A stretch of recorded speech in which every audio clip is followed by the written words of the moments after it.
we recently announced that we were going to start publishing fewer books. Which was your idea. Yeah, this was something Daley brought to us. Can you talk about that? If you aren't familiar, it was your idea.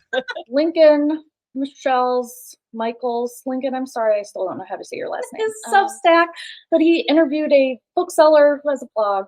And that bookseller was talking about how much of just like a deluge they're confronted with, and talking about how they make sales and do staff picks. And the fact that every bookseller will say that too many books are published. Yeah. And so many publisher and author hopes and dreams are invested in those too many books that it puts like a crazy amount of pressure on everybody. In such a high stress, intense landscape we're operating in, truly every publishing job I've had, the folks upstairs have been like, what we're going to do this year to make more money is we're going to publish 4 more books this season, or 6 more books, or 10 more books this season. And in a way it makes sense, because I know there's stuff about the, the payments and the printing and whatever. I've been less involved in that side of things, but at the same time, it puts so much pressure, not just on the staff to like do all this work with the same amount of resources, but also it has this other, trickle down effect for the reps, for the booksellers, and you're contributing to this like wash of stuff that nobody really feels like they can get a grip on. Hi, I'm Joe Beal, the founder and CEO of Microcosm Publishing. I'm also the author of A People's Guide to Publishing, which distills what I've learned from selling millions of books over the past 28 years. I'm Elly Blue, the vice president of Microcosm. We started this podcast to share what we've learned with newer publishers, so you can learn from our mistakes. Or maybe you just want to learn about the publishing industry. Like, everywhere I've worked, we've asked to publish fewer books, which for myself and like among the other staff I've worked with has always been if we could just catch our breath, if we could just do a few fewer things, we'd be able to devote more time and attention to like this stuff that we're invested in doing. And so I guess, thank you. Joe and Elly took this seriously, this like offhand Slack comment I made, and we are publishing fewer books now, because apparently this was actually really interesting to listen about in that other episode of the podcast, is that the data backed up that decision to like such a strong degree. Horrifically, like a person would be like anti-science not to do this. like it was appalling how stark it was. I mean, yeah, we tested the hypothesis that your other employers have tested where doing more would make more money, and it sure didn't. We've done it both ways, so like we know. Right. And for me, it had always been it had always been kind of just like from a worker perspective of like, we are underpaid and overwhelmed. Like, why are we doing extra stuff when we already can't handle our stuff? Which to me still seems like kind of a basic thing more people could stand to be considerate about. But then at the same time, I guess like, yes, you see those diminishing returns, but I don't know if people are just afraid to diagnose that, or they don't have the tools that we do to look into the data behind it. But anyway, like folks who work on books and folks who write books do it because they love doing it and they're invested in what they're doing and they want it to succeed. So any way we can give those people more opportunities to do their jobs well and enthusiastically, I think is like only going to be supportive of the project as a whole. And one of the funny things that has come to pass as a result of that is that because there's fewer books, you as the publicist are able to do more publicity, which is something, I mean, when we first hired you, we were like, you're the publicist, but don't do publicity, like do the minimum, like be very strategic.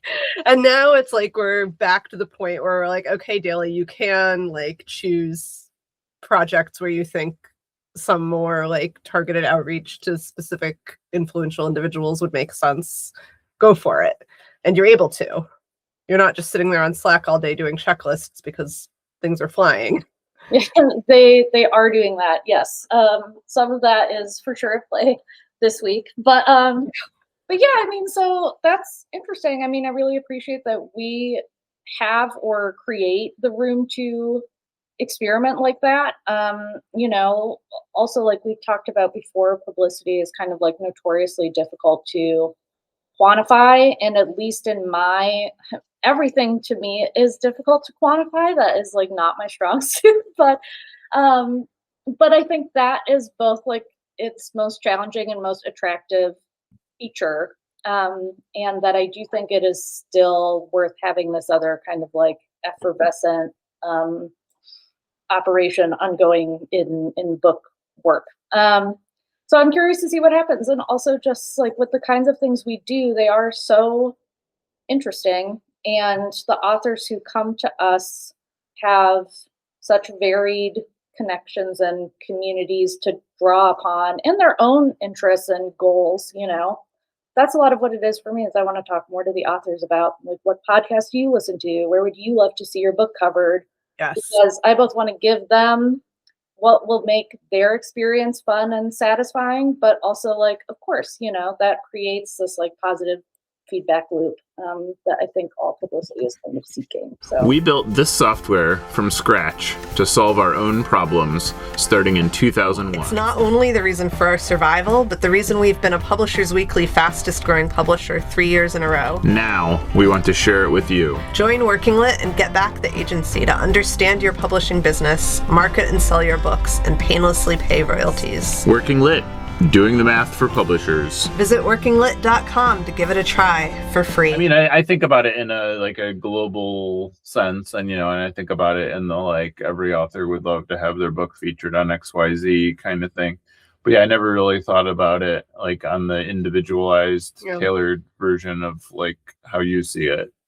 Yeah. And I mean, we have authors like, I read all of their intake forms. We have authors who are like, my childhood best friend is a reporter on this podcast, and my local librarian is my sister-in-law. And I'm like, are we actually fully, utilizing that to get their work out in the world and to like grow the reach of their book and our other books? Yeah. Now maybe we can. Now maybe we can. And I think authors also like totally underestimate this. Maybe less so here, but I think in general, nobody's immune. Everybody who's creating a book like wants the world to love it and they'll like sell 1 million copies. But because I also work as a freelancer, and what I try to encourage people to do, or sort of like my perspective in that work, is like, forget that, like what would make this uniquely satisfying to you? Like what would be fun to experience, not just like what would feel successful, but like what would feel good, creative, interesting, connective, and a lot of that, it is going to be those like smaller things, but that have like, I think, a way more palpable effect that initiates the like friends and family recommendation cycle we're talking about. Even authors are like so often embarrassed just to send, I'm always telling people to collect emails, get a mailing list, no matter how many people it is, coworkers, friends, family, and tell them your book is coming out. Yeah. People don't know. Our last 2 big runs on individual titles were from author mailing lists. Yeah, it's so smart. And I think people both just underestimate how useful that is, and how much people are interested in what it is they're doing. And so if you can generate some of that juice from just like your small world in a very microcosmy way, then that gives us tools to expand on. So I think that is,